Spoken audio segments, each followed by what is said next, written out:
Alors, aujourd'hui, on va s'intéresser à un sujet qui est franchement fascinant. On va voir comment des chercheurs ont trouvé un moyen, un moyen assez surprenant de pirater la sécurité des IA. Et leur arme secrète, c'était la poésie. Oui, oui, la poésie. Ça, c'est Platon. Ça date il y a plus de 2000 ans. On pourrait se dire, quel est le rapport? Eh bien, cet avertissement, qui semble si lointain, décrit avec une précision assez troublante une faille. Une faille qu'on vient de découvrir dans la technologie la plus moderne qui soit. Ce qui nous amène à cette question un peu folle. Et si un philosophe de l'Antiquité avait, sans le savoir, mis le doigt sur un bug majeur de l'IA moderne? Comment est-ce qu'un débat millénaire sur l'art peut nous aider à comprendre un problème au cœur même de nos IA les plus avancées? C'est exactement ce qu'on va décortiquer ensemble.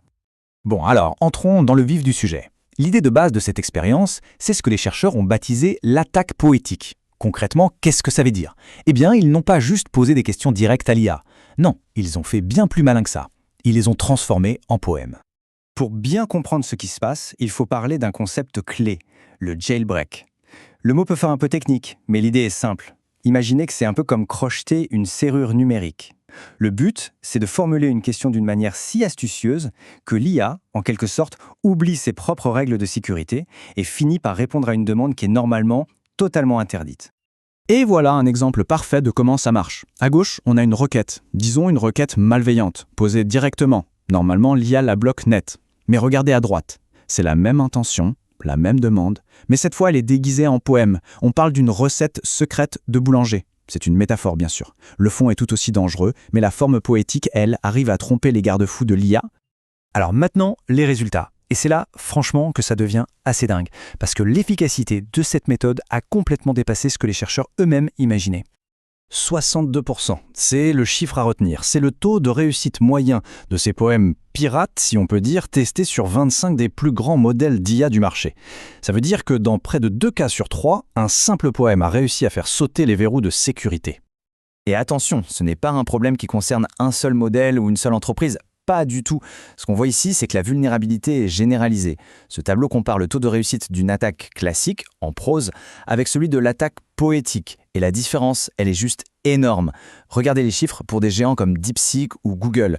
L'efficacité de l'attaque explose littéralement quand on passe à la poésie. Et ce n'est pas tout. Cette faille ne se limite pas à un seul type de sujet sensible. Le jailbreak poétique marche sur un éventail de domaines assez inquiétants. On parle de violation de la vie privée, d'informations sur les armes, de crimes. Dans toutes ces catégories, le simple fait de passer à un style poétique fait grimper le risque en flèche. C'est une vulnérabilité très très large. Alors, la grande question c'est « mais pourquoi ?»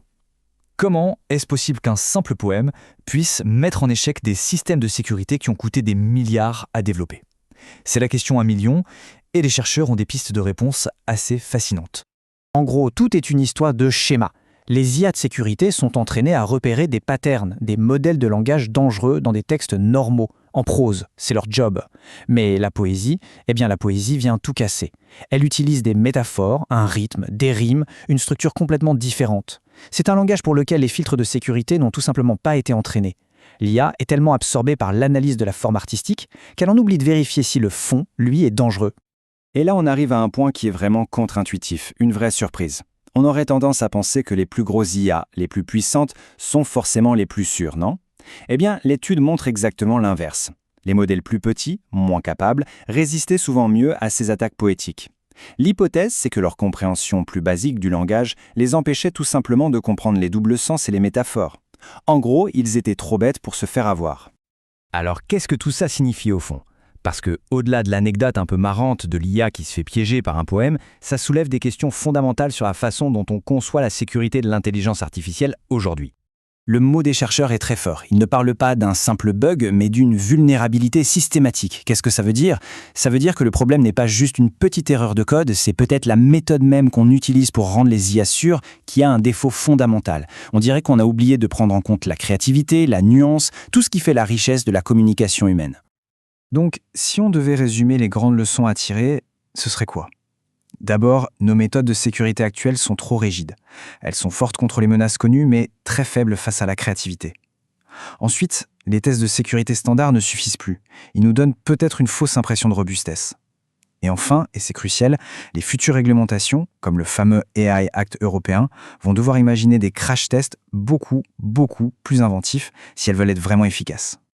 Et on va se quitter sur cette question qui laisse à réfléchir. Aujourd'hui, on a parlé de poésie, mais demain, ça pourrait être une blague, une chanson, une référence culturelle. Si l'art peut être une clé pour déverrouiller les sécurités de l'IA, qu'est-ce qui ne le peut pas? Ça pose une question vertigineuse. Comment s'assurer qu'une IA ne se contente pas de suivre des règles bêtement, mais qu'elle comprend vraiment l'intention, l'esprit derrière ces règles, dans toute la complexité et la beauté de la créativité humaine? La réponse, on est encore loin de l'avoir. Merci d'avoir suivi cette analyse.